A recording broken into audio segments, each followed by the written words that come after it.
Bonjour Christian Estrosi. Bonjour. Bienvenue dans la matinale de BFM Nice Côte d'Azur. On va commenter l'actualité nationale pour commencer, puisqu'Emmanuel Macron a annoncé qu'il allait nommer un nouveau Premier ministre très prochainement. Prendre la tête d'un gouvernement sans être censuré, est-ce vraiment possible ou seules de nouvelles élections pourraient nous sortir de cette crise?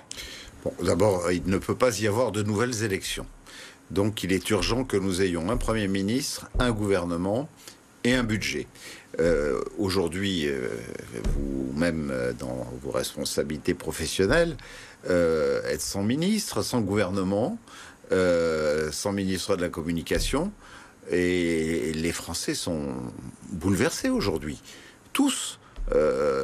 Une instabilité, la peur des marchés internationaux qui se répercutent sur leur épargne, sur les taux d'intérêt. Vous vous rendez compte, quelqu'un qui a un dossier en instance devant un organisme bancaire pour être un primo-accédant pour son jeune ménage et qui se dit qu'à 500 € près, vu la situation dans laquelle nous nous trouvons, son dossier va être rejeté.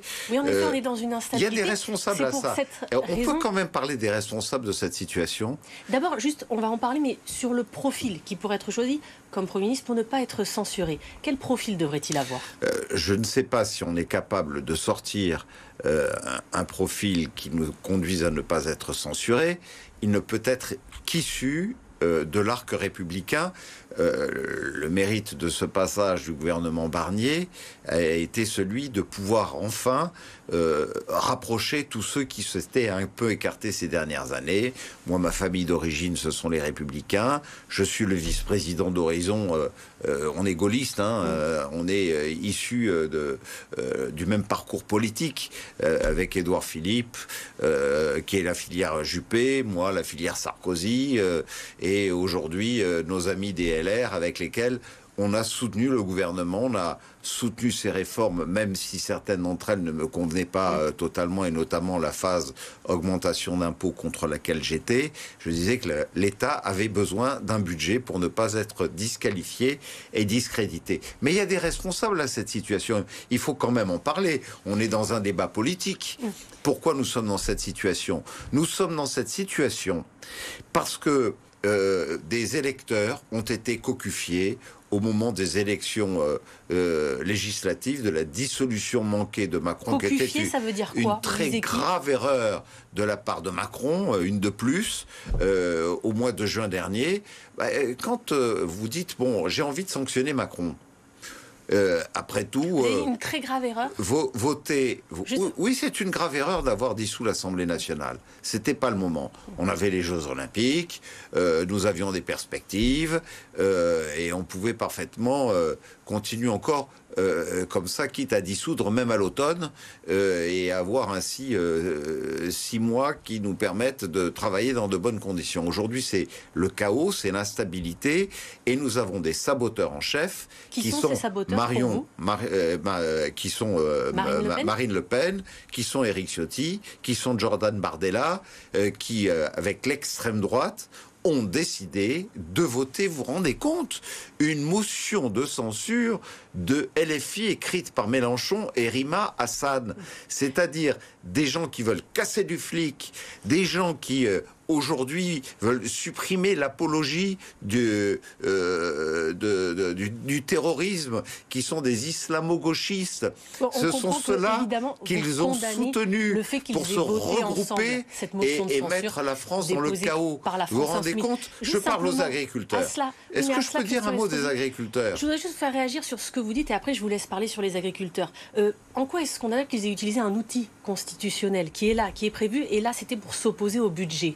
Non. Cet outil constitutionnel n'est ni de droite ni de gauche, vous dirait-il. Non. Comment peut-on avoir profité, trompé des électeurs au mois de juillet dernier, qui sont en train de se dire aujourd'hui, mais vous vous rendez compte dans quel chaos je suis? Dans quel bordel se retrouve mon pays? À cause de gens pour lesquels j'ai voté et qui me trahissent en allant voter pour les pires des pires de l'extrême gauche. et s'unir à eux pour déstabiliser mon pays, me mettre dans une situation... Je prends l'exemple des agriculteurs. Pourquoi ?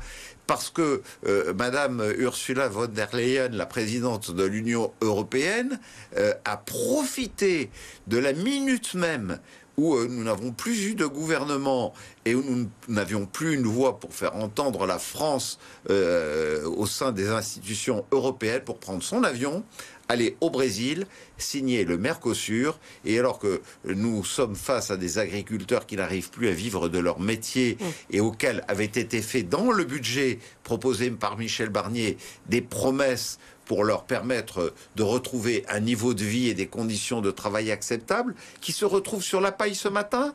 C'est ça qu'a fait l'extrême droite. C'est ça qu'a fait l'extrême droite. Je vous propose à propos de ce budget d'entendre la réaction de Christelle D'Intorni. C'est la députée de la 5e circonscription des Alpes-Maritimes. UDR, elle a voté cette motion de censure. On l'écoute, je vous fais réagir. C'est vrai qu'en tout cas, Christian Estrosi ne peut que se retrouver dans ce budget qui a été proposé par Michel Barnier, puisque la hausse de la fiscalité, eh bien, c'est sa spécialité, et les dépenses publiques irraisonnées le sont aussi. Donc, effectivement, nous ne sommes pas de la même trempe. Que lui répondez-vous ? Je n'ai pas à répondre à quelqu'un qui aujourd'hui est l'allié de l'extrême gauche au nom de l'extrême droite et qui a cocufié ses électeurs. La simple chose, c'est que moi je peux dire à Nice que le seul pôle de stabilité qui reste aux Niçoises et aux Niçois, c'est qu'au moment où je vous parle, il y a un budget de voté, il y a des taux de fiscalité à augmentation zéro, il y a un endettement totalement contenu avec près de maximum 7 années de capacité de remboursement face à tous les investissements que nous réalisons, de remboursement des emprunts.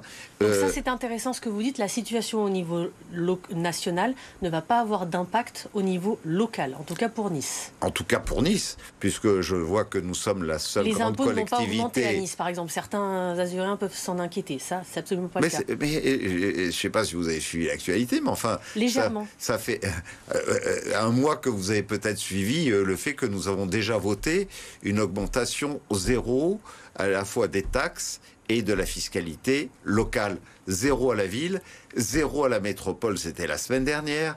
C'est-à-dire que nous sommes la seule collectivité grande et importante du département à nous être prononcés. Quand je vois que la dame qui vient de s'exprimer est membre du conseil départemental, qui sont en perdition, qui sont dans le rouge, qui sont en quasi-faillite et qui ont été obligés de reporter leurs orientations budgétaires qui étaient prévues début décembre au mois de février parce qu'ils savent plus comment bâtir leur budget, voilà, je veux dire aux Niçois que nous, au moins, la situation, elle est claire. Pas d'augmentation, on va continuer à soutenir l'investissement et nous avons un autofinancement de très grande qualité et en même temps mettre des moyens pour soutenir ceux qui ont un pouvoir d'achat extrêmement faible.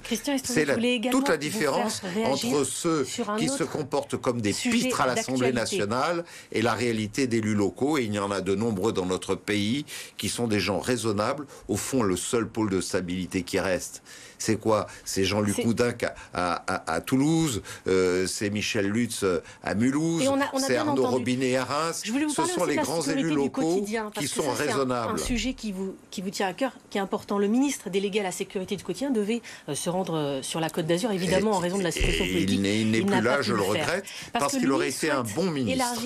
Il souhaite élargir le champ de compétences des policiers municipaux. On sait que vous y êtes favorable, mais ne serait-ce pas se substituer aux défaillances de l'État ? Pas du tout. On a enfin, pour la première fois, aux côtés du ministre de l'Intérieur, Bruno Retailleau, qui est un homme de grande qualité, qui a dit des choses extrêmement fortes, notamment dans cette lutte que nous voulons mener contre le narcotrafic, qui est un des principaux fléaux en matière de sécurité. Il se trouve que son ministre délégué aux polices municipales, c'est la première fois que nous en avons un, qui est maire de Valence et qui partage comme moi les mêmes évidences, où il faut à un moment qu'on donne aux polices municipales des compétences au moins équivalentes à celles de la police nationale pour leur permettre d'être plus efficaces ensemble. Je suis président de la Commission nationale des polices municipales. Il a suivi toutes mes recommandations.